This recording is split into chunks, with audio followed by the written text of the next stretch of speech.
Magandang araw sa mga kasamut-sari Pinay in Taiwan.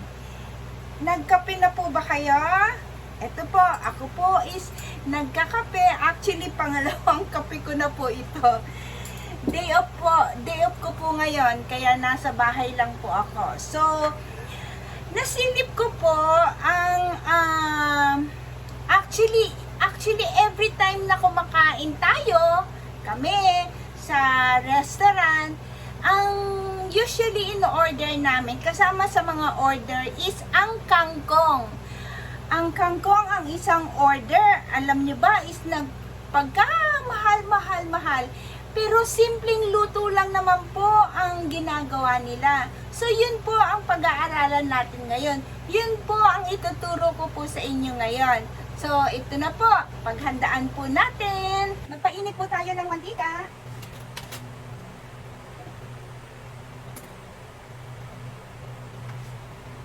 So pag mainit na po siya, igisa na po natin first ang ating bawang. Pahinaan po natin ako. Dagdagan po natin ng mantika. Yung mantikang gamit na po ang ginagamit ko.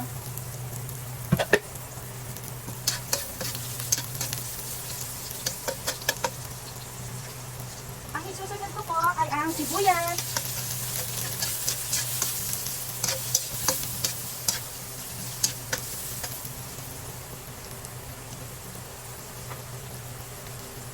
Sama na po natin ang mushroom.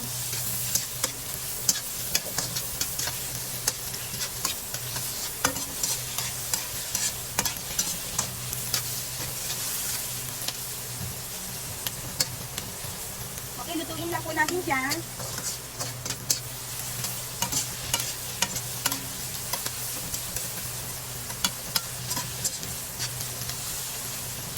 So, isama na po natin ang ating karne.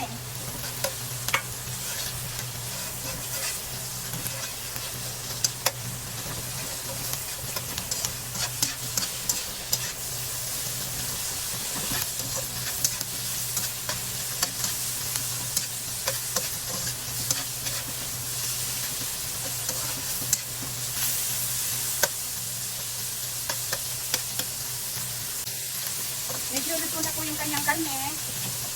So, i-add na po natin ang ating sili.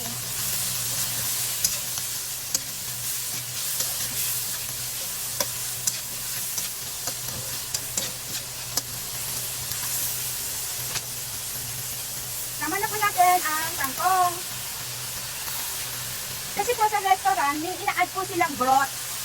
Okay po, so ang ating pong i-add, yung ating lang pong cubes.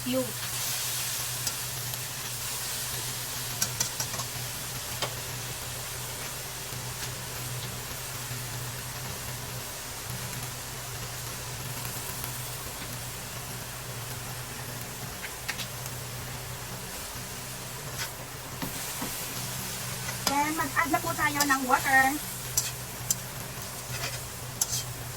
Hindi po ganito karami ang serving, ang isang serving nila sa hotel. Mas maliit, mas konti po dito. Add po tayo water.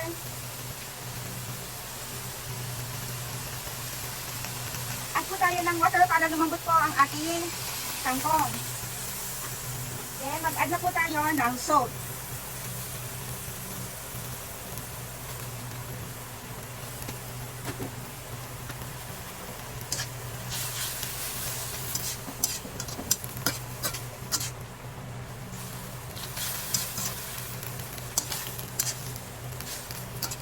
So, palabutin po natin yung kangkong, cover po natin.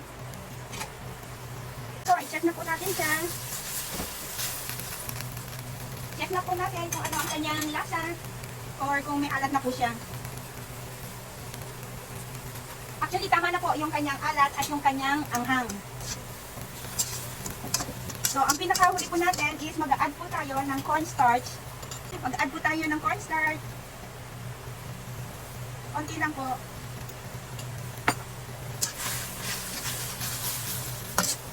So, ito na po. Tapos na po. Plating na po natin. Hello po! Ito na po. Tapos na po tayong magluto ng Mala Hotel. sa lutong kangkong. Okay po. So, swak na swak pa rin sa inyong budget. Kahit na hindi tayo magpunta ng hotel, makakatikim pa rin po tayo ng luto ng hotel para sa kangkong. Ito po, so tikman na po natin.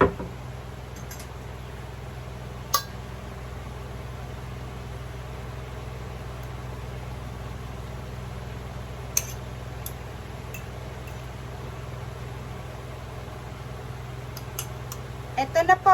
So, kumuha po ako ng may mushroom, kangkong, at may karne. Yung karne, tamang-tama lang po sa lasa. Tama, perfect combination po talaga ang konting karne, mushroom, at ang kangkong.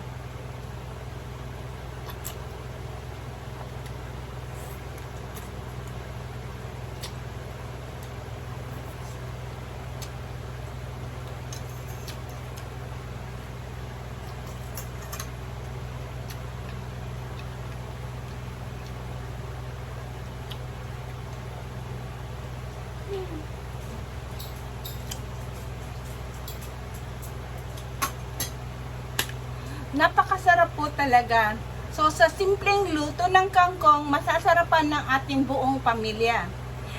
Hanggang sa ulitin po, mga kasamut-sari Pinay in Taiwan, ito po, ako po is ang inyong lingkod na palagi pong maghahatid sa inyo ng swak na swak sa budget na ulam. Okay po?